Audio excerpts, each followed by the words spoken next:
नमस्कार। आइए हम आज छायावाद पर चर्चा करते हैं।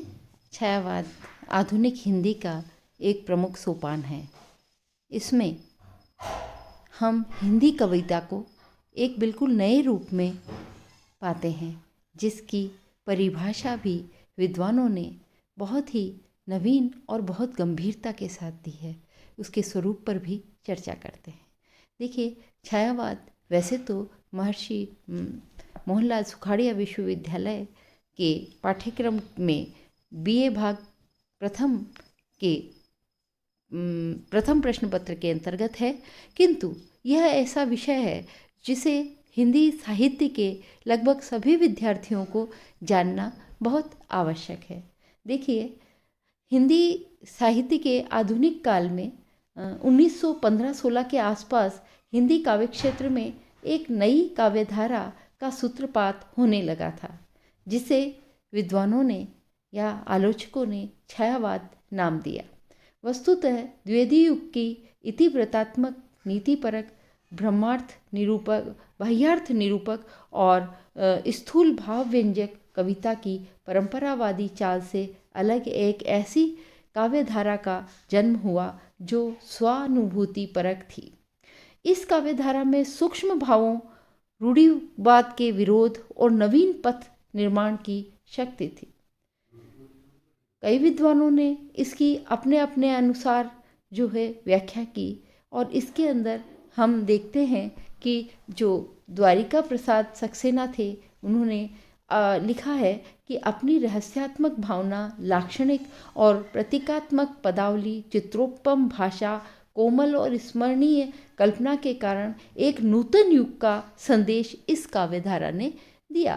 तो ये कथन जो है वो उस समय यानी 1916 से 1920 में, यानी 1919 से हम प्रथम विश्व युद्ध के बाद से छायावाद का प्रारंभ मानते हैं मुख्य रूप से। तो इसी काव्यधारा को उन्होंने लाक्षणिकता जिसमें थी, ध्वन्यात्मकता जिसमें थी, वर्णनात्मक बहुत सुंदर शैली थी, वह धारा जो है वह छायावादी काव्य के रूप में प्रचलित हुई।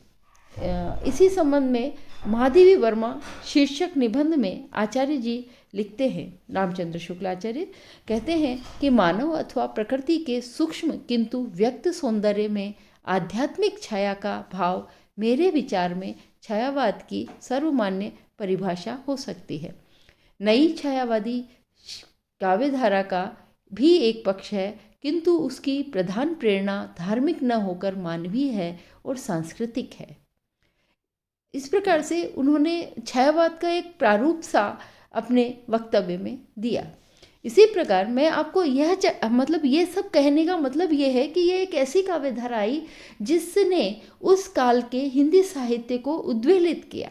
जिन चीज़ों को पहले काव्य में जैसे नहीं माना जाता था, वह अब काव्य में जब व्यक्त होने लगी, और उसके लिए कई लोगों ने एक हेय दृष्टि भी दी, कई लोगों ने उसे कुछ फंटासमेंट भी कहा, कई लोगों ने उसे अलग अलग शब्द भी दिए, लेकिन फिर भी यह काव्य धारा हिंदी का, आधुनिक हिंदी काल का जो है वह स्वर्ण युग बन के रही। और इसके संबंध में मैं ये कहूँगी, जैसे नामवर सिंह ने अपनी पुस्तक छायावाद में छायावाद के प्रथम रश्मि शीर्षक से अपने निबंध में लिखा है कि वाजपेयी जी की आध्यात्मिक छाया, शुक्ल जी का फंटासमेंट तथा जो छायाभास है, केवल इस अंतर के साथ कि उसमें धार्मिक सूक्ष्मता नहीं है। उन्होंने लिखा, वाजपेयी जी ने अपने को परिभाषा की इस परिधि में बांधकर प्रसाद, पंत, निराला, महादेव, जो ये चार प्रमुख कवि हैं, आदि की बहुत सी कविताओं को छोड़ दिया। छायावाद में निसंदेह सूक्ष्मता काफ़ी है, लेकिन इस जो सूक्ष्मता की सीमा के कारण हम निराला और प्रसाद की उन कविताओं से वंचित रह जाते हैं जिसमें अतीत मांसलता है। इसीलिए इस परिभाषा में भी अव्याप्ति का जो दोष है वह हमें दिखाई देता है। जैसे हम कह सकते हैं, छायावादी जो कविता है उसके बारे में, छायावादी कविताओं की परिभाषाओं का निश्चित उन कविताओं में पाए जाने वाली सभी प्रवृत्तियों के आधार पर होना चाहिए। और हमें यहाँ यह नहीं भूल जाना चाहिए कि छायावाद उस राष्ट्रीय जागरण की कलात्मक और काव्यात्मक अभिव्यक्ति है जो एक और विदेशी पराधीनता से और दूसरी ओर हमारी पुरानी जो रूढ़ियाँ थी उनसे मुक्ति चाहता है। मतलब हम ये कह सकते हैं कि यह एक तरफ तो राष्ट्रीय जागरण की कलात्मक और काव्यात्मक अभिव्यक्ति है और दूसरी तरफ विदेशी जो पराधीनता थी और पुरानी रूढ़ियाँ थी उससे मुक्ति चाहती है। इस प्रकार से जागरण में क्रमशः विकास होता है और ये उसकी इसकी प्रमुख बहुत से विद्वानों ने इसकी अपने अपने हिसाब से परिभाषा दी है छायावाद की। छायावाद की जो परिभाषाएं हैं उसके अंदर हम सर्वप्रथम रामचंद्र शुक्ल की परिभाषा को लेते हैं, जिसमें इन्होंने कहा है प्रस्तुत के स्थान पर उसकी व्यंजना करने वाली छाया के रूप में अप्रस्तुत का कथन जो है वह छायावाद कहलाता है। इसके अनुसार हम ये कह सकते हैं कि छायावाद के दो अर्थ हैं, पहला रहस्यवाद और दूसरा प्रतीकवाद या चित्र भाषावाद, या हम कहें कि अभिव्यंजनावादी प्रवृत्ति। तो इस प्रकार से उनके अनुसार छायावाद स्वच्छंदतावाद से भिन्न है और रहस्यवाद छायावाद का पर्याय है। अब आप कहोगे रहस्यवाद क्या है? तो हम कहें कि रहस्यवाद उस परमात्मा को, जिसको हम रहस्य शब्द है ना, जिसको हम जान नहीं सकते, तो परमात्मा को जो जानने की प्रवृत्ति है वह यदि प्रकृति में जाने हम मनुष्य के क्रियाकलापों में जाने तो वह सब रहस्यवाद के अंतर्गत आता है। अगली जो इन्होंने हम कहें शांति प्रिय द्विवेदी है, उन्होंने इसकी परिभाषा दी है, छायावाद एक दार्शनिक अनुभूति है। इन्होंने इसे दार्शनिक अनुभूति माना है।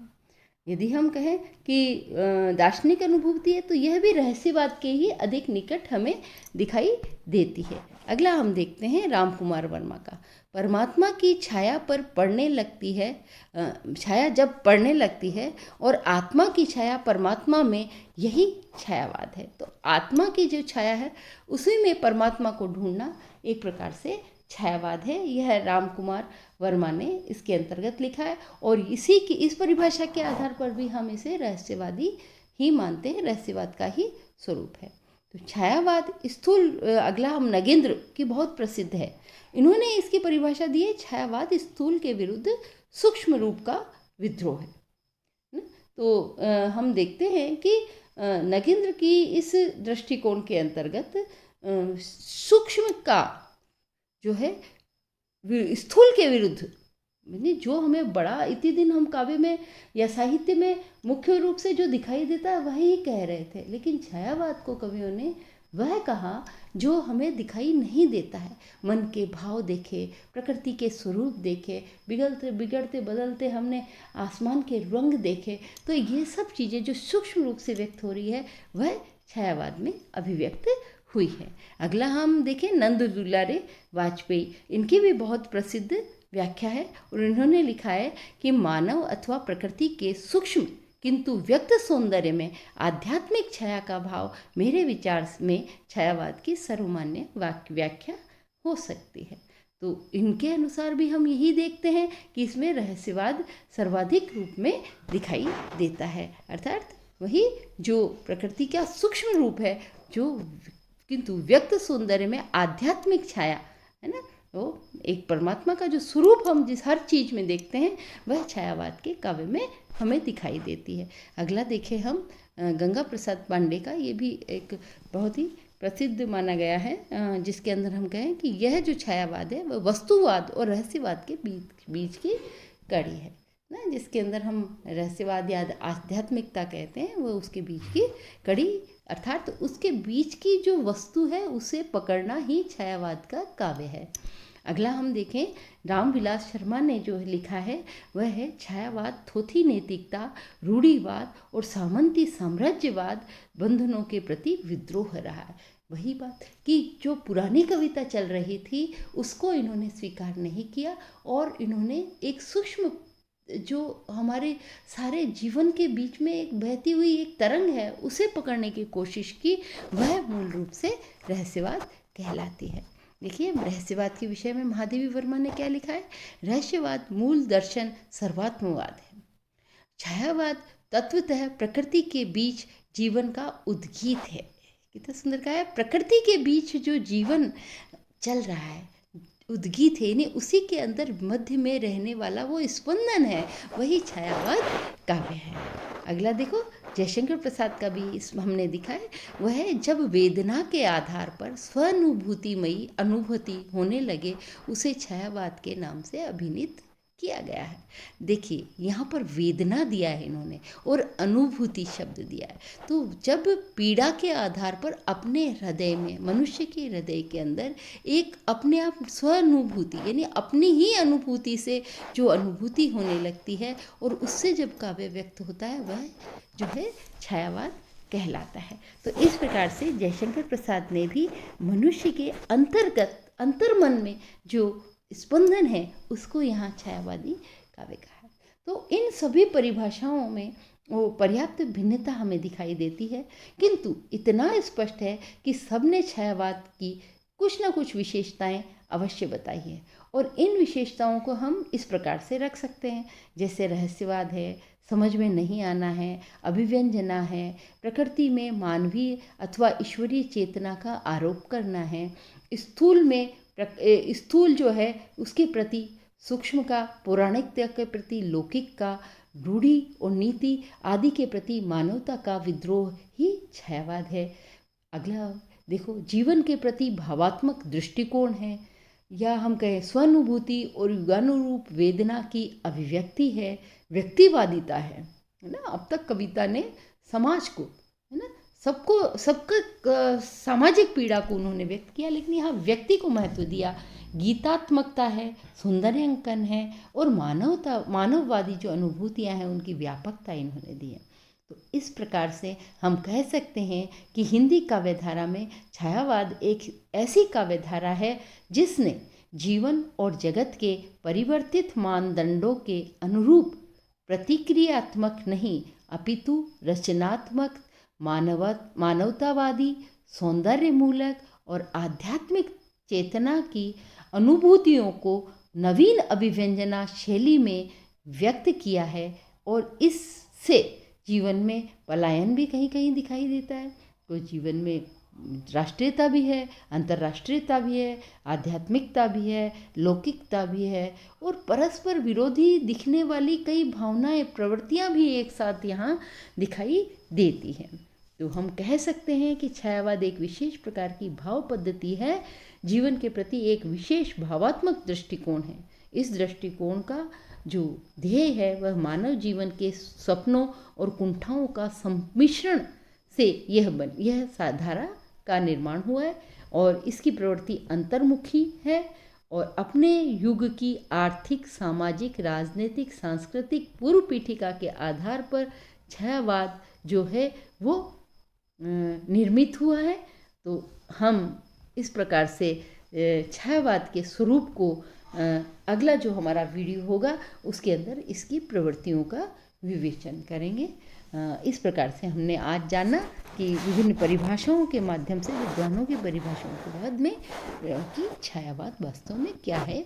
ये एक अनूठी काव्यधारा हमारे आधुनिक हिंदी साहित्य की है, जिसे आधुनिक हिंदी साहित्य का स्वर्ण युग भी कहा गया है। धन्यवाद।